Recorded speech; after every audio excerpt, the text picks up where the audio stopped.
Well, good morning. Father Fred here. It's good to be with you. I'm at New Braunfels at the home of my son Neil and his wife Lee, and my daughter Lane's here, and we got several dogs. Overcast day, but I'm at their fine restored old home here in New Braunfels. And they've done a lot of work fixing this place up. This Sunday is Pentecost, and Pentecost is the day that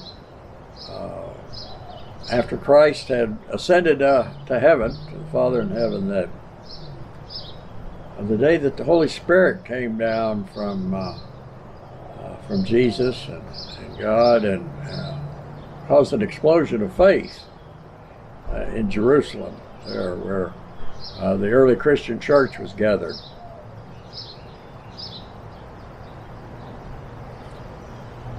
When you talk about Pentecost and the explosion of faith, it motivates me to think back to experience in my own life where I felt such a movement within me. And I've talked about this before, but it's worth going back again to remember the time when you really felt that moving within you. Our gospel lesson for last Sunday was Jesus' prayer for his disciples' safety as he prepared to ascend to his Father in heaven. He said, "Holy Father, protect them in your name that you have given me, so that they may be one as we are one." This week, Pentecost Sunday, we see what happens when these prayers of Jesus are answered by the Father in heaven. There's an explosion of wind and fire as the Holy Spirit of Jesus powerfully enters the newly formed Christian movement in Jerusalem. Pentecost tells us that our prayers have the power of Jesus because he abides in you and in me. Prayer, said Henry Nouwen, leads you to see new paths and to hear new melodies in the air. Prayer is the breath of your life. Praying is living. The Holy Spirit of Pentecost brought a radical change in the lives of those early Christians.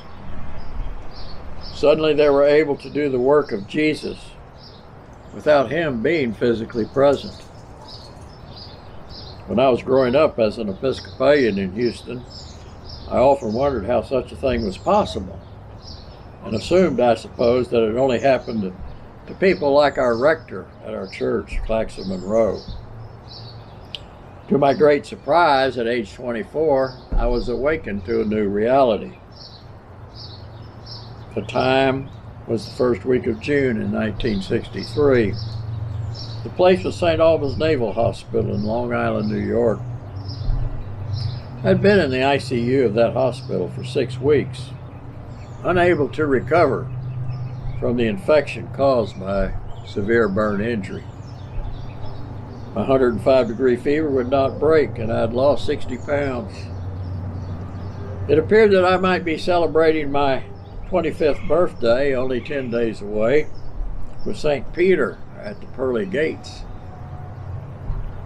I came out of my coma momentarily, and I saw the hospital chaplain, a Dutch Brethren pastor, praying by my bedside. "I'm getting too weak to even pray," I told him. "Well, what are you asking for in your prayers?" he replied. "Oh, I ask for forgiveness for my sins, and sometimes that I might die like a man." "Well, those prayers are too general," he said. "Be more specific. Ask the Holy Spirit to help you look into the eyes of Jesus, to see the light of Christ, or to see the face of Jesus, things like that." with the Holy Spirit awakened in you, you're going to feel better. The next day I was startled out of my coma by my radio playing a live broadcast of the Puccini opera, La Bohème. I knew that opera. In fact, it was the only opera that I was familiar with. I realized that the opera was well underway and that Mimi, the heroine, was about to die. I strongly felt I would die with her, and I was helpless to turn the radio off. I yelled for a nurse, for anyone to help me. But my cries for help were merely whispers. Suddenly a nurse's face appeared. "Are you trying to say something, Lieutenant?" she asked. "Radio off," I tried to say. She smiled and said, "Well, I love that opera too. Here, I'll turn it up for you." Bye-bye. I was in a panic. The bright lights of the ICU seemed to grow dim, the radio louder, as Mimi's final aria was only seconds away. I could barely see the leafy branch of a tree scraping the window next to my hospital bed. If I could only escape into that tree, I thought.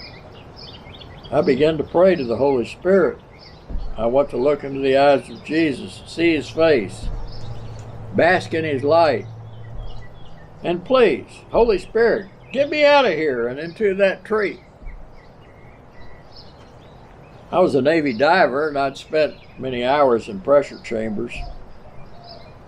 But now I felt an enormous pressure surrounded me. I was traveling through the tree, down to the roots and into Mother Earth, where it was cool and refreshing. I awoke 2 days later from my coma, and the lights were bright again. The doctor was there with an amazing look on his face. That doctor had told me the week before that he didn't give me much chance to survive. And now he was smiling. He said, "Your fever broke." He said, "You're going to make it." "By the way," he said, "we've been trying to wake you up for a long time. Where were you?" "Doctor, you wouldn't believe me if I told you. But be ready for action when you pray to the Holy Spirit." "I'm Jewish," he replied. That is the Pentecost story, because it's all about the radical change brought about by the appearance of the Holy Spirit. The word radical derives from the Latin word radix, meaning root. Pentecost is the root system of our Christian church, the place where we meet our advocate, the Spirit of truth.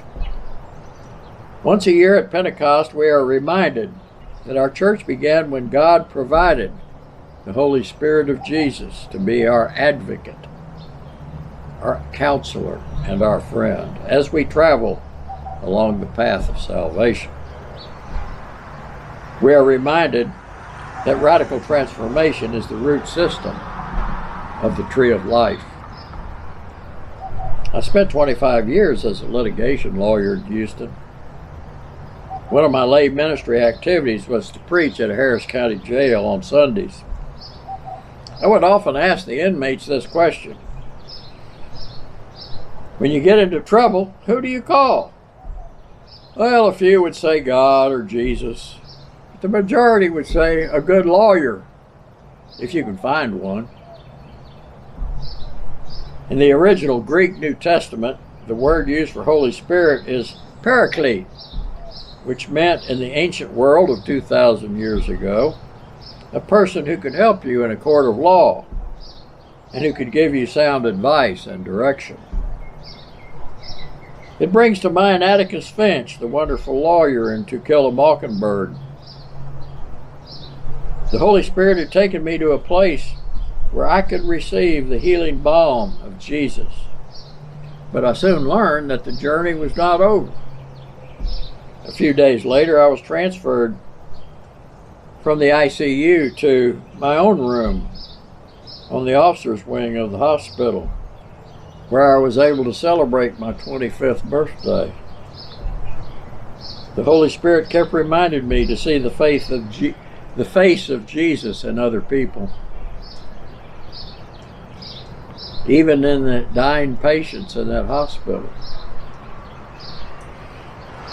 As I recovered and received reconstructive plastic surgery over the following couple of years, the face of Jesus kept popping up in various people I met.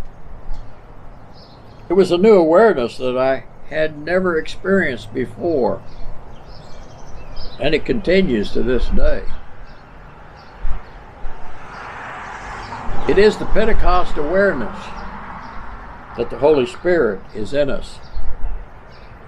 This is radical, the root of faith, and it is the very thing that allows us to look into the eyes of Jesus, to see his face and do his work in the light of his love. As Henry Nouwen says, through the ruins of our world, we see the luminous face of Jesus,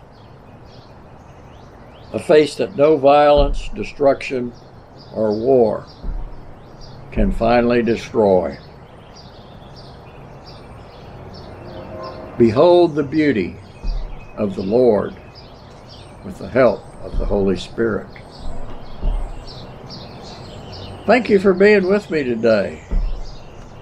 God bless you.